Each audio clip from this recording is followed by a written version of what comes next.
नमस्कार, आप देख रहे हैं सिटी तहलका और मैं हूं जितेंद्र अहलावत। और 8वां दिन यहां पर हो चुका है किसान प्रोटेस्ट का, जहां लगातार जो है किसान इसमें दिल्ली कूच करते नज़र आ रहे हैं। इसी बीच हमारी मुलाकात हुई साइमा खान, जो कि सोशल एक्टिविस्ट है। उनसे जानेंगे कि आज यहाँ पर जो प्रोटेस्ट चल रहा है इसके बारे में उनका क्या आकलन है, क्या बात।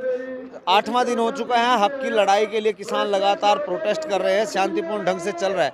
दिल्ली को सील कर दिया गया, क्या कुछ कहेंगे आप? देखिए, मैं ये देख रही हूँ, जैसा हमने पढ़ा था और अपने बुजुर्गों से सुना था, वो आंदोलन हम आज दोबारा हम देख रहे हैं। आज़ादी के बाद ऐसे आंदोलन ये दोबारा देखे जा रहे हैं। और ऐसा लग रहा है, मुझे तो ये लगता है कि जब हमारे बुजुर्गों ने अंग्रेज़ों को भगा दिया था तो फिर इनका अन्याय क्यों सहेंगे। वो अपने हक की लड़ाई लड़ रहे हैं, किसान अपने हक की लड़ाई लड़ रहे हैं, तो यहाँ भी हमारी फतह होगी।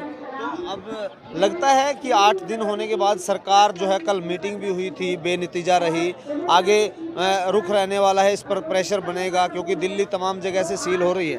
बिल्कुल, दिल्ली सील हो रही है, ये देखा जा रहा है और सरकार पर प्रेशर बना हुआ है और सरकार को मानना पड़ेगा क्योंकि ये हक की लड़ाई है और यहाँ अन्याय के खिलाफ लड़ाई चल रही है। सोशल एक्टिविस्ट होने के नाते आपकी जो टीम है, टीम वर्क है, वो कहीं ना कहीं यहाँ पर नज़ारत नज़र आ रही है। आप अकेले हैं, ऐसे में किस तरह से कैसे कहेंगे?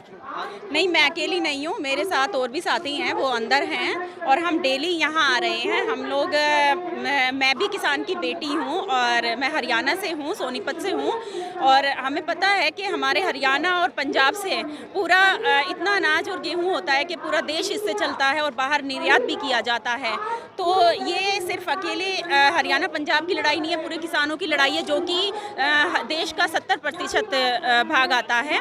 और यहाँ चंद पूंजीपतियों को, सिर्फ ये चंद पूंजीपतियों का फ़ायदा हो रहा है, जो कि ये कानून लाए गए हैं, उनके लिए लाए गए हैं ये कानून। 3 जो कृषि कानून आए हैं, इसके बारे में आपने स्टडी की है? किस तरह से इन्होंने कहा है कि आप जो इनका आप स्टॉक की बात कीजिए, स्टॉक अनलिमिटेड कर दिया गया है, जिससे दूसरी बात है एमएसपी इसको बाहर रखी गई है।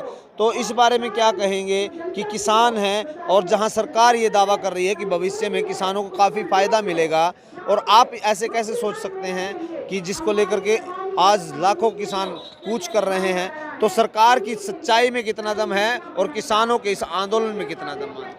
देखिए, मेरा सबसे पहले कहना ये है कि सरकार को चाहिए कोई भी कानून लेके आए, पहले आवाम की राय ले।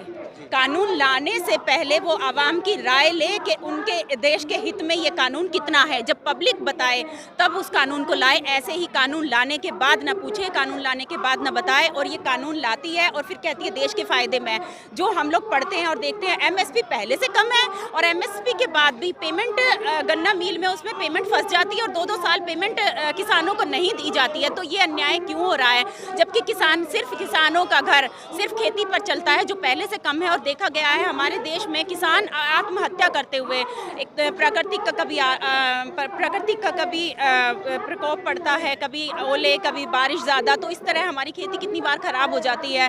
उसमें सरकार बल के साथ देने की बजाय किसान आत्महत्या कर लेते हैं उस जगह, और उसके बाद अब फिर ये ऐसे एमएसपी बढ़ाने की बजाय ये कम कर दिए जाते हैं। ब्रांडेड जो कंपनियां हैं, जो अपने ब्रांड्स बनाती हैं, उनके तो मैक्सिमम रेट, उनके जो रेट वो देते हैं, तब वो गवर्नमेंट पास करती है। और यहाँ खेती जो कि जिससे पूरा देश चल रहा है, हर एक के घर में चूल्हा जलता है, तो किसानों को क्यों नहीं दिया जाता उनका हक? टेबल पे आपका ये कहना है कि ये टेबल पे, ना कि किसानों की सहमति पर नहीं, टेबल पे बनाया गया है कानून? जी बिल्कुल, चंद पूंजीपतियों के लिए ये कानून बना है, ये किसान के लिए नहीं है, देश के हित में कानून नहीं है। और इसीलिए इतनी बड़ी तादाद में यहाँ किसान खड़े हैं, और किसान ही नहीं है, वो अपने पूरे परिवार के साथ खड़े हैं। यहाँ माएँ हैं, बहनें हैं, और मैं सलाम करती हूँ उन माँओं को जो यहाँ ऐसी ठंड में और उसमें आई हैं। और मैं कहना चाहूँगी कि ये वही माएँ हैं जो अपने बेटों को बॉर्डर पे रक्षा करने के लिए उन्होंने बिठा रखा है। और जो कंगना ने बोला है, उस पर मुझे शर्म आती है कि कंगना जैसी भी बहनें इस देश में हैं।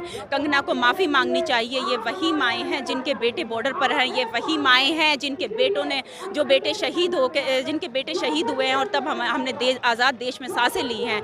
तो कंगना को माफ़ी मांगनी चाहिए। दूसरी तरफ जो है लोकतांत्रिक तरीके का सबका अधिकार है लोकतंत्र में अपने अधिकारों को, अपने जो है बात को रखने का, अपना प्रोटेस्ट करने का, लेकिन जो अम्बाला और पंजाब से जो किसान आए हैं उनके लिए रास्ते खोदे गए, बैरिकेड्स लगाए गए, वाटर कैनन किया गया और जो है उन पर कहीं ना कहीं हल्का बल भी प्रयोग किया गया। क्या कुछ कहना चाहेंगे कि देखिए मैंने आपको बताया ये सरकार मुझे दिखाई दे रहा है, जैसा आप सब भी देख सकते हैं, मेरे साथ मेरे बुजुर्ग भी खड़े हैं, तो जैसा आज़ादी का आंदोलन हमने देखा गया, अंग्रेज़ों ने तहे दिल से जो जितना जुल्म वो ढा सकते थे उन्होंने ढाया, जो मनमाने वो कानून लाना चाहते थे वो लाए, वही सब ये इस सरकार में देखा जा रहा है। ऐसे इतनी शर्म आती है देख कर के ये हमारे देश के जवान नहीं, ये हमारे देश के रक्षक नहीं है, जो हमारे भाई जो बॉर्डर पर आए हैं और अपना हक मांगने के लिए संविधान हमारा अधिकार देता है कि हम प्रोटेस्ट करें, अगर गलत कुछ हो रहा है उसके खिलाफ आवाज़ उठाएं, पर ये सरकार अंग्रेज़ों की तरह ही हमारी आवाज़ दबा देना चाहती है और ऐसे इन्होंने बल प्रयोग किया है जो कि आंसू गोले जो कि बॉर्डर पर भी बैन हैं वो आंसू गोले यहाँ छोड़े गए हैं। शर्म आती है ऐसी सरकार पर, ये देश की आवाम पर इतना जुल्म करती है। बहुत बहुत शुक्रिया आपने बातचीत की। कहाँ से आए चाचा? लुधियाना से जी। तो जो प्रोटेस्ट चल रहा है लगातार जो है 8वां दिन हो चुका है, ऐसे में क्या लगता है सरकार झुकेगी या नहीं झुकेगी? बिल्कुल झुकेगी। सरकार ਨੂੰ ਮਜਬੂਰ ਕਰ ਦੇਵਾਂਗੇ ਝੁਕਣ ਦੇ ਲਈ। ਜਿੰਨਾ ਚਿਰ ਸਰਕਾਰ ਝੁਕਦੀ ਨਹੀਂ, ਕਾਲੇ ਕਾਨੂੰਨ ਰੱਦ ਨਹੀਂ करती, उन्ना चਿਰ ਅਸੀਂ ਤੋਂ पैर नहीं पटांगे। मौसम विभाग का कहना है कि शीत लहर चल चुकी है, रात को कड़ाके की ठंड है और अब पाला भी गिरेगा। तो ऐसे में क्या सब्र का बांध जो है वो लगातार जो बना हुआ है वो कहीं टूट ना जाए आपका? ਅਸੀਂ ਮਾਤਾ ਗੁਜਰੀ ਦੇ ਵਾਰਸ ਹਾਂ।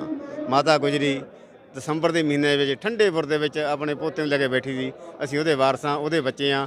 ਸਾਨੂੰ ਸੀਤ ਲਹਿਰ ਦਾ ਕੀ, ਸਾਨੂੰ ਚਾਹੇ ਬਰਫ਼ ਵੀ ਸੱਟੇ ਜਾਂ ਸਰਕਾਰ ਸੱਟ ਦੇਵੇ, ਅਸੀਂ ਇੱਥੋਂ ਹਿੱਲਾਂਗੇ नहीं, ਇੱਥੇ रहांगे। तो अब कल वार्ता का समय आ चुका है, नज़दीक है, क्या लगता है इसी वार्ता में काम हो जाएगा? क्योंकि कल जो किसान और सरकार के बीच वार्ता हुई थी उसको लेकर के कहीं ना कहीं यहाँ विफल रही है और कल का भी समय रखा गया है। क्या कुछ देखते हैं, कल ही इस पर निर्णय हो सकता है या लंबा चलेगा? ये लंबा भी चल सकता है, लंबा चलेगा। तैयार हैं? हाँ, अब तैयार हैं हम। जो है किसान यहाँ पर जो है उनका कहना है कि वो डटे हुए हैं और जब तक वापस नहीं लौटेंगे, जब तक कृषि कानूनों को वापस नहीं लिया जाए।